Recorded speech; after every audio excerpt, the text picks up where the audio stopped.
Matt with the LA Writers Center. Today we have with us the author of the upcoming play Yuri and Malcolm X. This is Tim Toyama. Welcome, Tim. Good to be here. Good to have you. So, um, why don't you go ahead and tell us what inspired you to write this particular play? Okay.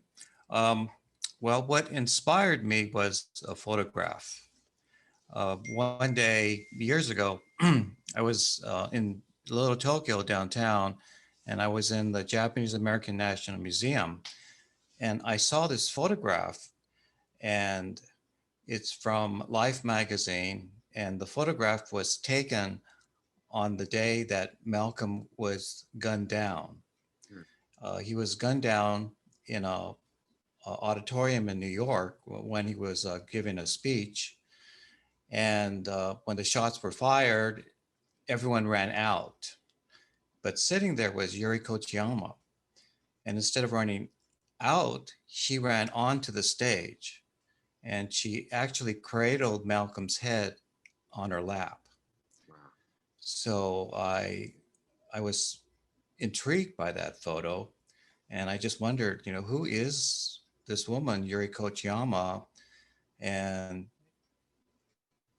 and actually, I did not know much about Malcolm X. So I asked myself, who is Malcolm X?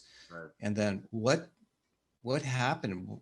How did they hook up, as it were? At that point, I knew that there was a play here. Right. So then I started writing it in Sheree's workshop. So that was the inspiration. It was a photograph. Okay. Yeah. I mean, I've seen it. I'm sure you can. For those of you who are watching, you can look it up online. It's a very powerful photo, so it makes sense that it Yes. inspired you. So what about the new reading series coming about Asian voices?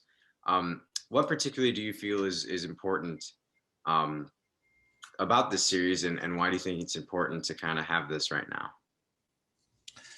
Well, right now it's important because of the spread of the Asian hate crimes, and I think that's partly due to the fact that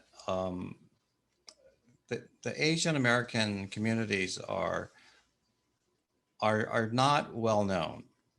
And I think maybe if people know a little about Asian American history, about culture, and Asian American stories, that there might be understanding and compassion and sympathy.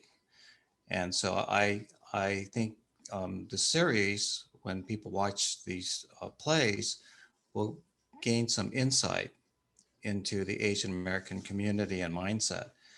And I think it's a great thing because if, there's not a lot of Asian American plays done here in this country. And in fact, in LA, which has a significant Asian American population. So, I think the time is ripe for these stories to be told.